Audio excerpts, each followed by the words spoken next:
मी अनिता कोंढारे आनंद भजनी मंडळाबद्दल काही तुम्हाला सांगू इच्छिते की आनंद भजनी मंडळ हे एवढं छान मंडळ आहे की त्याबद्दल मी कौतुक करावं तेवढे शब्द कमी पडतील।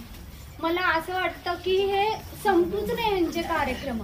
आणि नवरात्र जी आहे मी वर्षानुवर्ष वाट पाहते की नवरात्र यावी आणि कधी मी आनंद भजनी मंडळाच्या ग्रुपमध्ये जाऊन ते भजन ऐकावं, एवढं ते सुंदर करतात। आता मला प्रत्येकाचे नाव माहित नाहीयेत, मॅडमचं नाव माहितीये तेवढं, राधिका मॅडम, पण मला सगळ्यांचंच कौतुक करायचंय, पण आता नावाअभावी मी करू शकत नाही, तरी मी सगळ्यांचं कौतुक करते।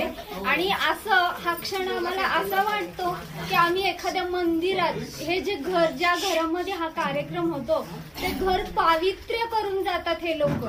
म्हणजे आम्हाला त्या रात्री असं झोपताना सुद्धा असं वाटतं की आपल्या घरात आज काहीतरी एक देवी, म्हणजे 9 देवी येऊन गेल्यासारखा जो आनंद प्राप्त होतो तो वर्षभर आमच्या घरामध्ये राहतो। आणि असं वाटतं की पुढच्या वर्षी आणखीन त्यांना बोलून हा कार्यक्रम चैतन्यमय कार्यक्रम आहे हा, आणि ही संस्कृती जी जपली आजकालच्या मुलांना भजन वगैरे ह्याच्यात नाही, म्हणजे इंटरेस्ट नाहीये आणि घरातून तो मिळत नाहीये, तर प्रत्येकाने हा कार्यक्रम, म्हणजे जर करणं झालं नाही तुम्हाला भजन, पण निदान ऐकणं किंवा आपल्या घरात ते ठेवणं, त्या निमित्ताने मुलांच्या कानी ते शब्द पडतात। जेंट्स लोकही, असं नाही की महिलांनाच भजन आवडतं, बरेचसे आता ताईंचे मिस्टर बरेच त्यांनी सपोर्ट केला, ह्याच्यावरून आम्हाला कळतंय की त्यांनाही भजन आवडतं। माझा गैरसमज होता की पुरुषांना भजन जास्त आवडत नाही, तो गैरसमज त्यांनी माझा दूर केलेला आहे।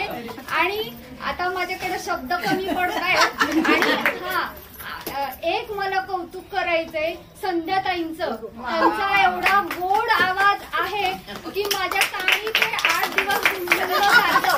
आणि अँकरिंग करणाऱ्या ताईंचं मला नाव अंजली, त्या एवढं सुंदर अँकरिंग करतात आणि बसणाऱ्या लोकांना पण सहभागी करून घेतात। असं नाहीये की फक्त तुम्ही, तुमचं मंडळच आहे आणि त्यांनी डान्स करावा असं नाही। त्याच्यामुळं आम्हाला एवढा आनंद होतो ऐकण्याचा आणि वेडवाकडं डान्स केला,